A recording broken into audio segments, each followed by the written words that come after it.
I've learned in the last couple of years, at least I was trying to do it myself. And now, all I try to do is create amazing partnerships.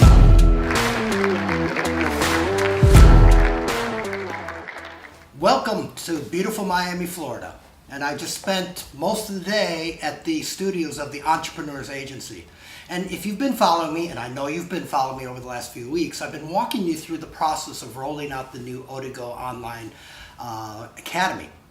And walking you through this journey of what works, what didn't work. And I've been interviewing various experts in various areas, especially in those areas where I'm weak. So today, the studio was all about branding and image. And so I'm with the man, the expert in branding, Rey Perez. Thank you. Ray, thank you for joining me here. Thank you for having me here. Appreciate it. Okay. Now, you've worked with, I'm sure, hundreds or thousands of celebrities and executives.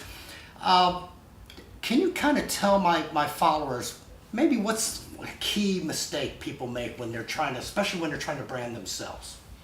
I would say the number one key mistake that most entrepreneurs make when they've made the decision to brand themselves is branding themselves to their company. And let me be very specific what I mean by that. And I'm guilty of it myself, by the way. So I've converted since. When you build a personal brand, it doesn't mean that you're putting your image into your company brand. That's not a personal brand. Or it doesn't mean that you make yourself the expert or specialist in that particular niche that your business is in. Because really what you're doing is you're branding yourself as the business, which means, in my opinion, you're limiting yourself to what you do as a business. Because I believe you as a person is so much more. There's so many facets. You own this business that provides this service in this vertical, and you might be the best at that within that vertical, but does that mean you're only good at that? And that's the biggest mistake that the majority of entrepreneurs make. They'll take themselves, they'll put it into their personal brand and say, I'm the expert at this, which ends up putting them in a box. Which limits them in the future. What I suggest is brand yourself based on what you're great at. And there's a process, obviously, that we go through to figure that out and bring that out of someone, and then say, I own this company that specializes in this area. And this company is the best, is the specialist, is the ultimate of this. But I own that company. And I also own this other company that specializes in this other vertical, and now your opportunities are endless. Yeah, and that was a mistake I made going in. I combined them, right? And it took me a little time. The expert finally convinced me, but to separate those. So I'm going through that process. But let me say this: this is not something that's like obvious. I would say that 95% of the marketing and branding people out in the world are doing what I just said, are taking you and branding you around your business and calling that your personal brand. I don't believe it's the entrepreneur's fault. I believe it's the branding people's fault that they're not clear on what the difference is by incorporating you into your personal brand and making you based on your business, which I believe no one's ever taught this. And I also believe this, I don't think they know any better. Yeah, I didn't know any better until I personally experienced it and realized, wait a second, why am I limiting myself to this one thing? I could still be the owner of this. I could still have the niche market in the specialty. I don't have to become it to have it.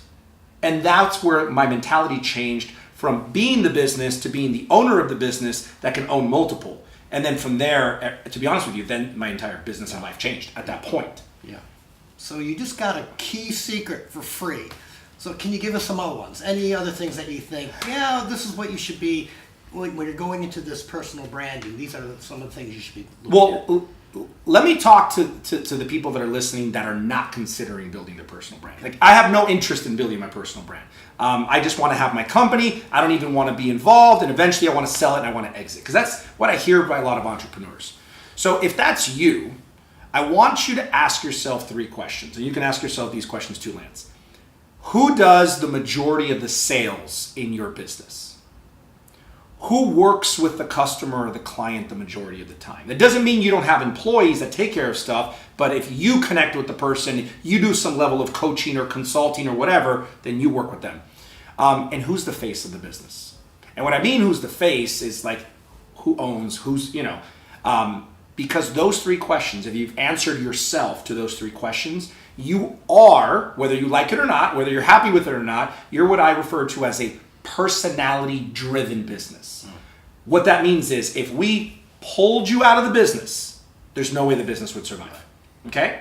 If you took a trip to Europe for 7 months, there's no way that the business would continue to produce what it's currently producing with you in it. That's called a personality-driven business.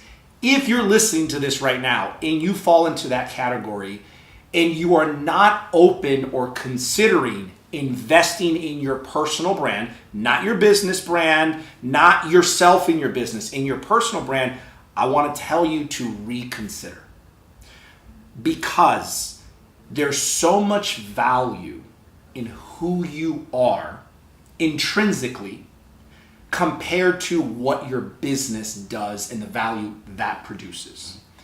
No one books your business to go on a podcast. Nobody books your company to come speak at an event. Nobody interviews your logo or website.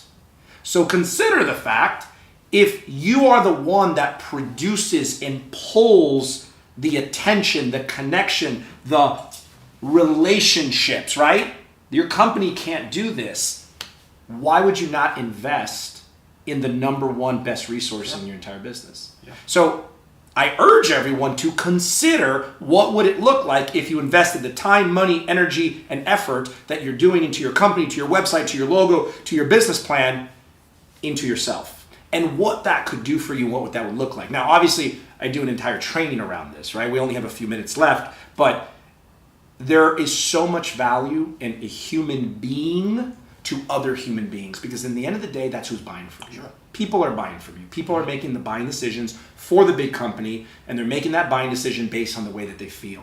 All buying decisions are based on emotion, backed by logic. If you invest in your personal brand, logically, more people will be emotionally connected, more likely to buy from you, and you'll be able to make more of an impact in the world. Okay, so let's talk about those people who are willing to make that investment in their brand. Any couple secrets or tidbits you can give them? To build your brand identity, there's 3 key areas you need to focus on. Number 1 is your verbal identity, what you're saying, the messages you're talking.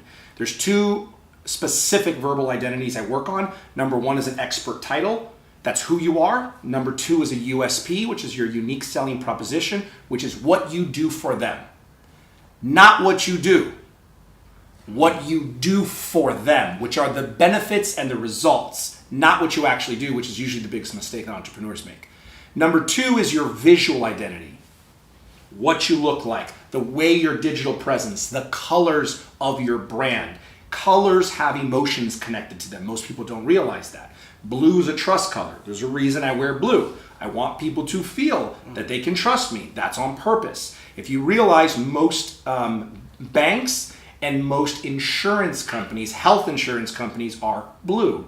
Wonder why? It's not by coincidence. It's not because grandma gave you the purple blanket and they love that purple blanket, so now the company colors are purple. Doesn't work like that.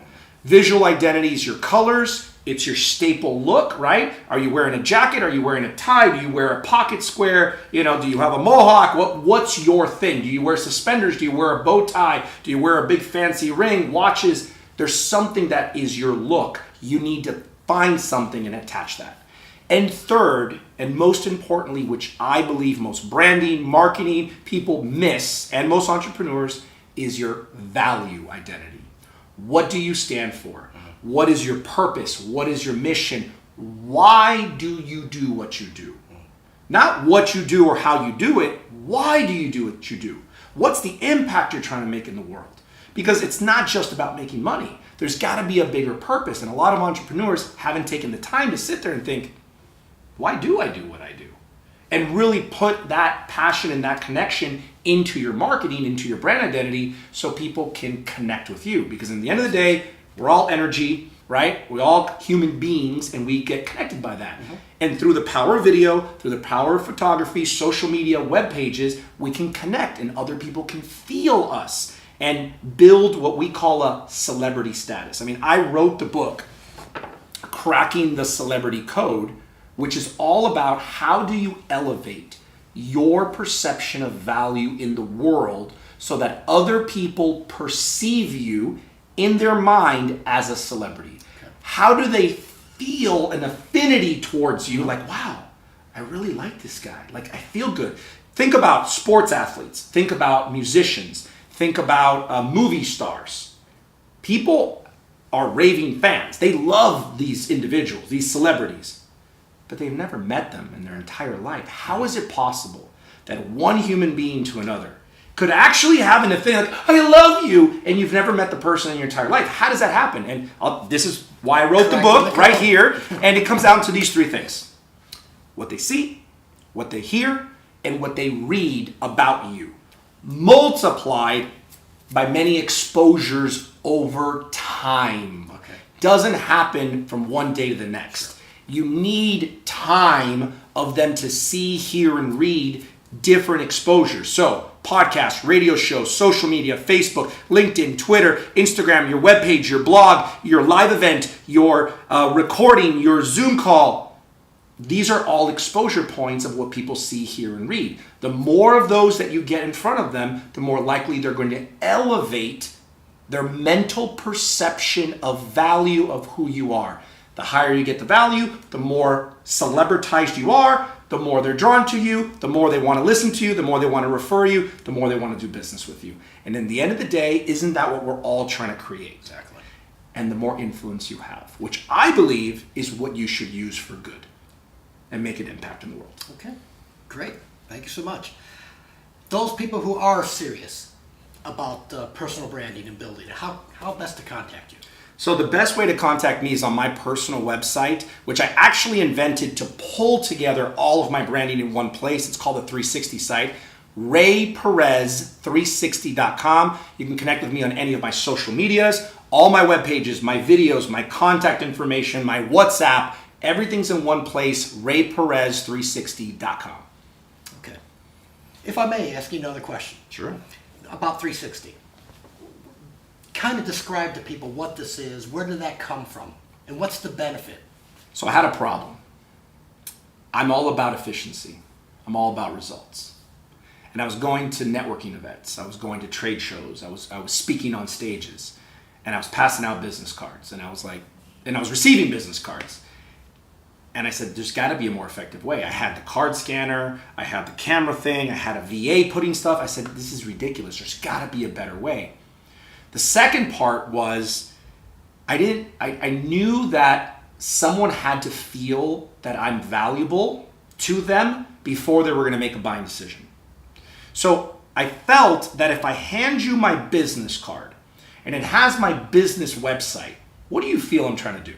Sell you. I mean, there's no way that because I am. And even though I am, I don't want people to feel that way. Yeah, exactly. No one wants to be sold. We love to buy as human beings, especially Americans.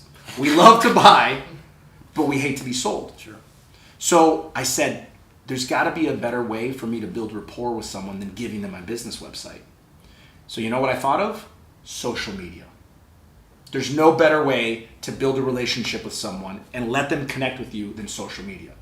But there was one problem. How do I know what's your favorite social media?